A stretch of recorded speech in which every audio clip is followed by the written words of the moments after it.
In every person's life, there are moments that change fate forever. We often think these are grand events, victories, losses, or chance encounters. But sometimes, it all begins with a simple phone call. Andriy, an ordinary office worker from a small town, never considered himself special.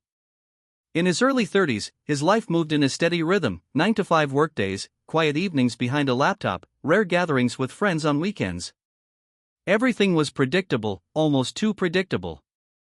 He often felt like he was living on autopilot. But one autumn morning, his routine was shattered by the sound of his phone ringing. The screen showed a name he hadn't seen in years. It was his older brother, Ola, a man he hadn't spoken to in over a decade. The voice on the other end was weak, broken.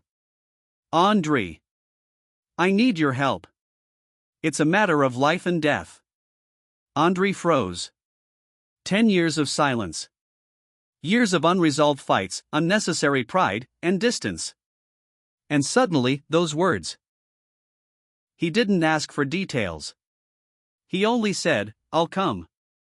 That same evening, Andriy boarded a train heading to the small village where they once lived with their parents. That was where Ola had moved after their parents' death. The ride was long, with fields and abandoned stations flashing by outside the window. Memories surfaced one after another. He remembered their childhood running barefoot in the yard, building forts out of blankets, laughing until late in the evening. But he also remembered the darker moments: their parents' constant arguments, their mother's illnesses that no doctor seemed able to treat, their father's transformation from a cheerful man into a gloomy, withdrawn figure. And then, the parents' deaths, the painful division of inheritance. The brothers became strangers, each clinging to his own truth. Their bond broke. And now, after all these years, fate was forcing them to meet again. When Andriy arrived, the village looked suffocating in the dusk. Old houses, leaning fences, the smell of dampness in the air. He approached the familiar but now decaying family home, its paint peeling and windows dull. Ola opened the door. He looked exhausted, gaunt, dark circles under his eyes, his shoulders slumped, his gaze uneasy.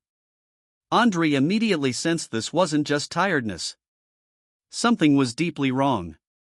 That night, they sat for hours in the kitchen.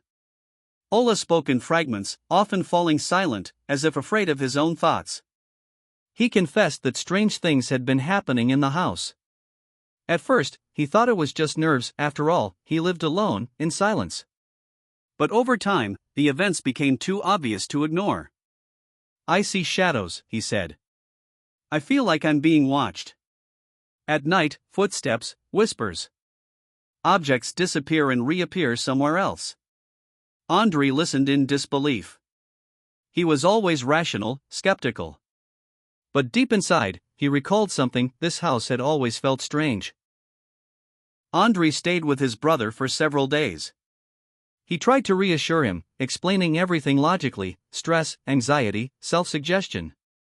But gradually, he himself began noticing oddities. One night, he woke up to the sound of furniture moving in the living room. When he turned on the light, the room was empty. Another time, passing the hallway mirror, he saw his reflection blink a second later than he did. He was terrified but kept quiet.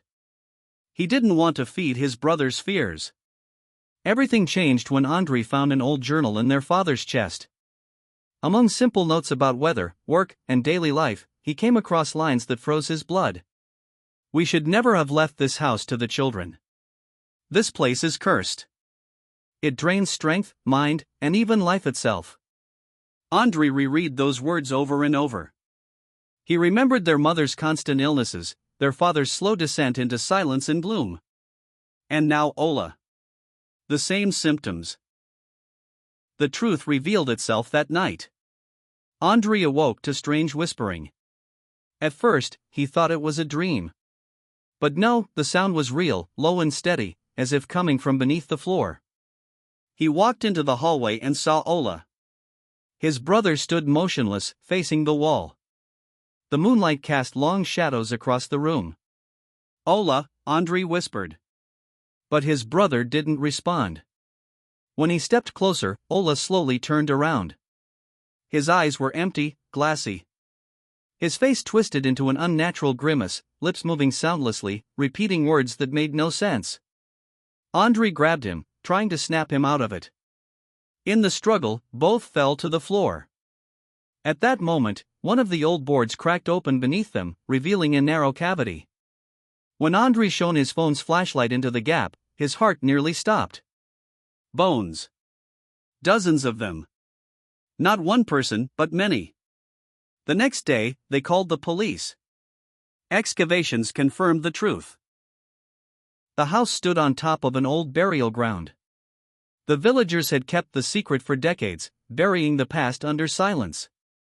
After that night, Ola slowly began to recover. He remembered little, but his eyes looked calmer, as if some heavy force had finally released him. Andriy sat outside on the porch, lost in thought. He realized that the past cannot be buried forever. It always finds a way to resurface, demanding recognition. He also understood something else: family ties don't disappear, even after years of silence and resentment. Because when his brother asked for help, he couldn't turn away. On the way home, the train sped past autumn fields. Andriy stared out the window, thinking. Life may feel gray, predictable, routine, but any moment can change it forever. And even the darkest secrets eventually come to light.